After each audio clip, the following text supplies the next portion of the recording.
Cuando consulta a un niño o una niña por problemas respiratorios, lo primero que tenemos que hacer es indagar claramente todos los datos del paciente. En este caso tendríamos que indagar el nombre, la edad, el acompañante, la procedencia, si es una consulta de primera vez o una consulta de control, sus antecedentes que son relevantes para que la patología, como el problema respiratorio, sea más grave o no, o indique otro tipo de clasificación. Y los signos vitales, que incluyen frecuencia respiratoria, frecuencia cardíaca, peso, talla, temperatura, porque eso también nos van a poder aportar otros factores de riesgo como puede ser la desnutrición.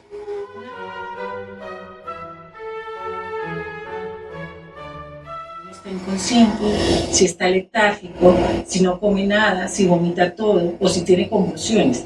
Datos importantísimos también para detectar si eso se trata de una enfermedad grave.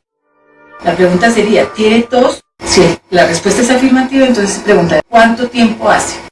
En este caso, a diferencia de los adultos, que tenemos como tiempo límite para pensar en un sintomático respiratorio, que son 15 días, acá el tiempo para determinar si se trata de un proceso agudo son 20 días.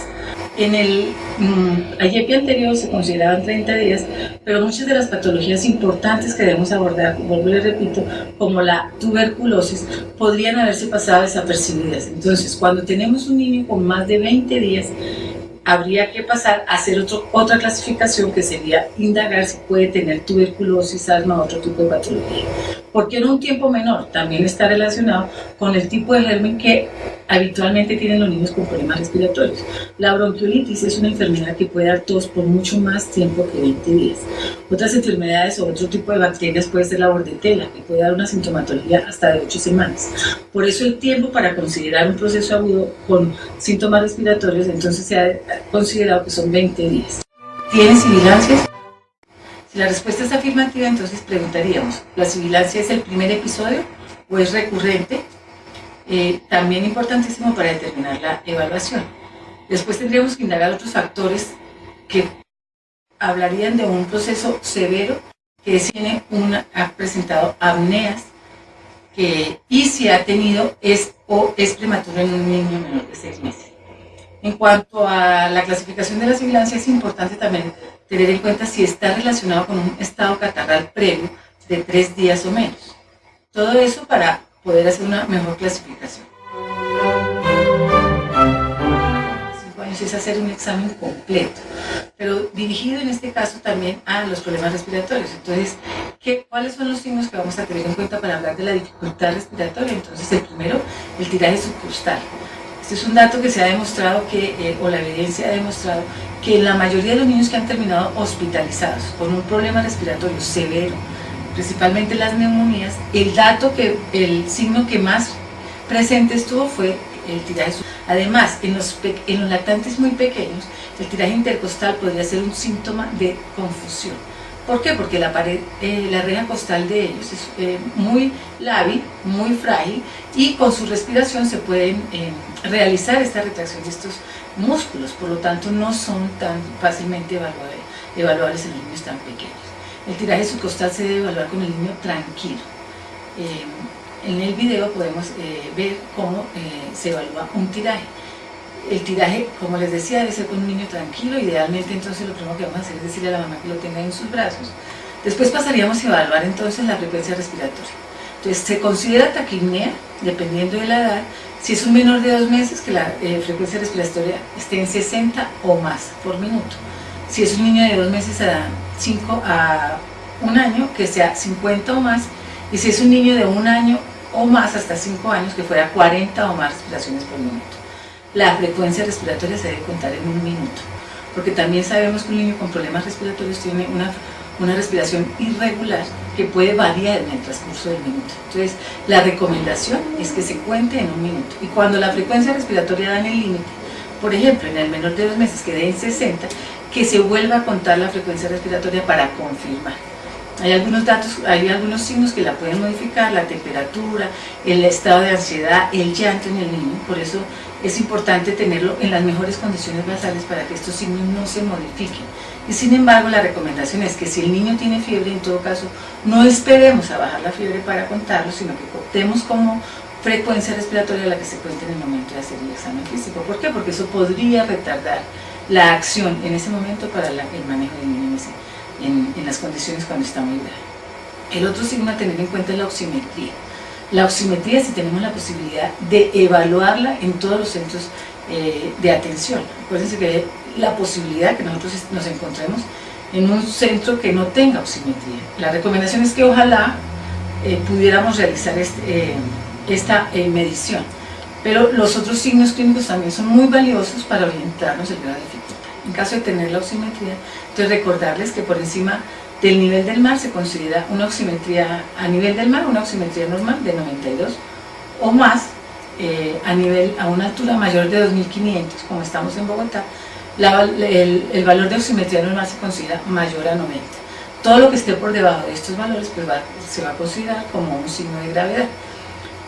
Otros datos para tener en cuenta para poder evaluar a un niño con una dificultad severa o con una enfermedad respiratoria severa vendrían a ser la presencia de apneas y el antecedente de prematuridad en un menor de 6 meses. Si el niño es mayor, este signo ya no se tendría en cuenta. Y de acuerdo a todo eso, entonces ya entraríamos a hacer la clasificación que en el cuadro de procedimientos. Ya con los datos anteriores, entonces podemos entrar a clasificar al menor de 5 años con problemas respiratorios. Si la presencia de sibilancias se detecta en el interrogatorio, la primera clasificación que se va a hacer es con respecto al cuadro broncoobstructivo. Entonces, para ello tendríamos que preguntar, ¿es el primer episodio en un niño menor de 2 años y ha sido precedido por un cuadro catarral 3 días antes? Si es así, tendríamos que tener en cuenta algunos de los siguientes signos. Si está presente los tirajes subcostales, si el niño tiene taquipnea, si tiene una saturación de oxígeno menor de 92% a nivel del mar, o menor de 90 a una altura mayor de 2500 metros sobre el nivel del mar. Si es un menor de 3 meses o si es un menor de 6 meses con antecedente de prematurez, cualquiera de estos signos nos hace clasificar esto como una bronquiolitis grave, una clasificación en rojo que amerita una remisión inmediata a un nivel de mayor complejidad. En este caso lo primero que tendríamos que hacer es asegurar la oxigenación del niño. Si el niño tolera la vía oral y es un lactante, continuar con la lactancia materna. De lo contrario, entonces administrar los líquidos necesarios para que se mantenga hidratado. La siguiente clasificación sería entonces, si el niño tiene un cuadro catarral, es su primera sibilancia y es el menor de 2 años, pero no tiene ninguno de los datos anteriores, es decir, no tiene tiraje subcostal, no es prematuro en un menor de 6 meses, no tiene apneas, no tiene taquipnea y las oximetrías son normales, la clasificación sería entonces bronquiolitis. Bronquiolitis es una clasificación amarilla, eso nos habla de que podemos hacer el manejo en forma ambulatoria, pero con un control riguroso, porque es una patología en todo caso que en los primeros días puede tener una evolución torpe. Los manejos en casa entonces son la hidratación, si es un lactante, darle lactancia materna más seguido, si es un niño que no quiere comer y hay que recomendarle a la mamá que le dé una alimentación fraccionada. El aseo nasal es importante con el suelo fisiológico de acuerdo a las necesidades. Los cuidados en casa con respecto al abrigo, al manejo de la fiebre. Los signos de peligro que le hacen ver a la mamá cuándo debe consultar inmediatamente. Y un control en los siguientes 2 días que nunca debe faltar. La próxima clasificación o la siguiente clasificación entonces tiene que ver con los criterios que no se cumplen con las clasificaciones anteriores. Es decir, si el niño no es menor de 2 años, o es un niño menor de 2 años pero no tiene un estado catarral, si no cumple ninguno de los signos anteriores, entonces la clasificación sería sibilancia. Sibilancia cuando es el primer episodio, sería una clasificación amarilla. Para su manejo tendríamos que utilizar un score de Birman y Pearson o un índice pulmonar que nos hable de la gravedad de la dificultad respiratoria. En este caso el niño sería manejado en la institución y podría ser manejado de acuerdo al programa de Sala Cera. De acuerdo a su severidad, entonces será el manejo indicado sería el uso de beta 2, inhalador de dosis medida. Con los controles rigurosos que se deben hacer cada hora y dependiendo de la evolución, la toma de decisión, si el niño puede ser manejado después en forma ambulatoria o tendría que ser remitido a una institución de un mayor nivel de complejidad. En este caso, el niño que sea mandado a su casa debe ser controlado 2 días después. ¿Qué pasa si no cumple con el primer episodio de sibilancia, sino que es una sibilancia recurrente? Habría otra posibilidad de clasificar, que es la sibilancia recurrente.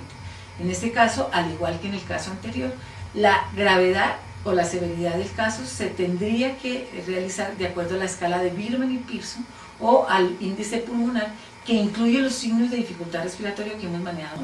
Es la dificultad respiratoria, las sibilancias, la presencia o no de tirajes, y en el score de Birman y Pearson incluye la cianosis. De acuerdo a cada uno de estos signos y la presencia de ellos, se va a tener una clasificación de 0 a 12 que nos habla de la dificultad respiratoria. Después queda entonces ya evaluado el cuadro broncoobstructivo, quedaría la obstrucción de la vía aérea superior, en el cual el signo que vamos a tener en cuenta es el estridor, y en caso de que esté presente el estridor, la clasificación sería Krupp. También aquí es importante, esta es una clasificación amarilla, pero hay que tener en cuenta para la gravedad, ¿qué pasa si el niño cuando se indaga no tiene sibilancias?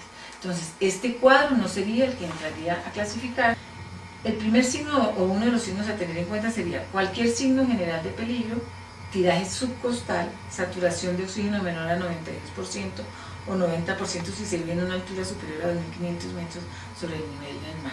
La clasificación sería neumonía grave, en este caso una clasificación RO, que requiere remisión inmediata a un centro de mayor complejidad.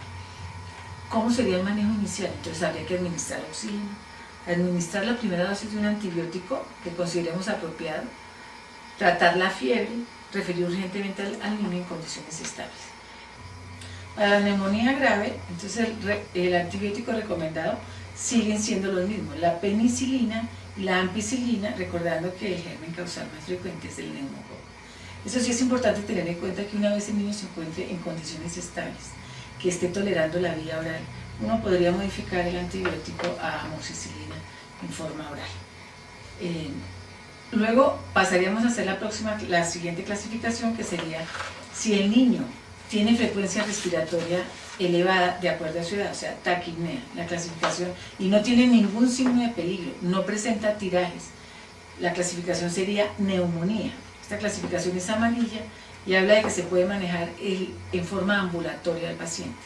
Entonces, pensando en el mismo germen, en el neumococo, el antibiótico de elección en este caso sería la amoxicilina. Lo que ha cambiado con respecto a eso es el tiempo de duración. Está establecido que se puede dar un tratamiento en 5 días y que la dosis se podría modificar en vez de cada 8 horas, a cada 12 horas, eso sí, una dosis alta de 90 miligramos por kilo día, para que haya una mejor adherencia al tratamiento y de esta forma se pueda cumplir con lo recomendado. ¿Qué pasa si no tiene ni tirajes, no cumple con los criterios anteriores, no tiene frecuencia respiratoria elevada, el niño está en muy buenas condiciones? Entonces la clasificación sería, tiene tos o resfriado. Las recomendaciones en este caso es el manejo del CASA del niño, los signos de peligro que debe tener en cuenta la mamá para consultar en forma inmediata, el lavado nasal, la ingesta de líquidos en forma más frecuente, la alimentación fraccionada y la persistencia. Recomendarles que si persisten los síntomas, el niño debe ser evaluado en el transcurso de los 5 días siguientes.